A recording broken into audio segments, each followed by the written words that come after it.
Okey, kita pergi pada soalan bulatan. Rajah 2 menunjukkan sektor bulatan OPQ.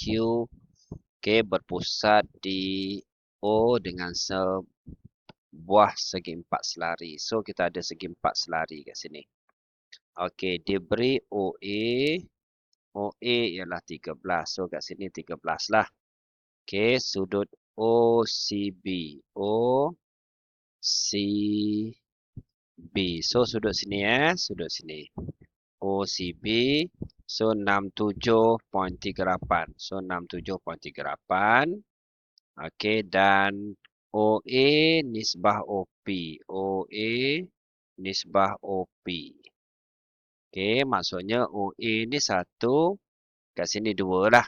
Okey, 2 Bermakna OA tadi berapa? 13. So, kalau 13, 1 nisbah 2. Bermakna kat sini pun 13 jugalah. Okey, 13 juga. Okey, seterusnya. Hitung luas kawasan yang berlori. Okey, pelajar. Kalau guna kawasan yang berlori, first kali kita kena tahu sudut lah. Okey, kalau bulatan, so luas bulatan pi j kuasa 2, So, ni luas bulatan. Okey, so kena cari luas bulatan semua sekali dulu. Dengan syarat kita tahu sudut dekat sini. Sudut dekat sini. Okey, so kalau kat sini 67. Okey, so kalau cikgu panjangkan macam ni, so sudut dekat sini sama dengan sudut sini Jadi sudut dia 180 tolak 67.38. Okey, kita kira dulu. Okey, 180 tolak dengan 67.38. Okey, so pelajar akan dapat 112 sudut kat sini. Okey, 112.62. 112.62. So, kita boleh carilah luas semua sekali tu. Luas ni kita boleh cari. Sebab sudut ni kita dah ada. Okey, so macam mana nak cari luas dia? So, 112.62 per 360 sudut.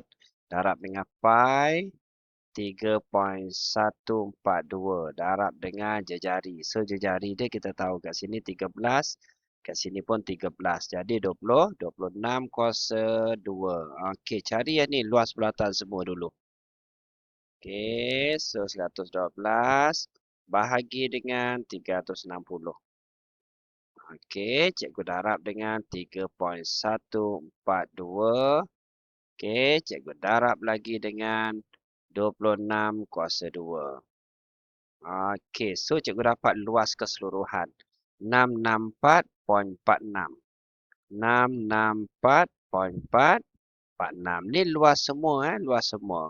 Soalan ni nak luas kawasan yang berlorik, so kena tolak dengan luas segi empat. Luas segi empat selari luas segi empat selari dia macam ni lah. Ni panjang dia 20. Panjang tak lebar tinggi dia kita dapat 12 lah. Jadi 20 darab dengan 12. Okey, kita dapat luas segi empat selari.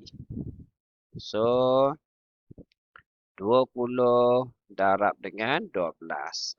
Okey, so kita dapat 240. Jadi 664.46 tolak dengan 240. So kita dapat luas kawasan yang berlorik. Okey, so 664.46. Okey, tolak dengan 240. So, pelajar akan dapat 424.46. 424.46. Okey, settle soalan ni. So, skema jawapan cikgu dapat B.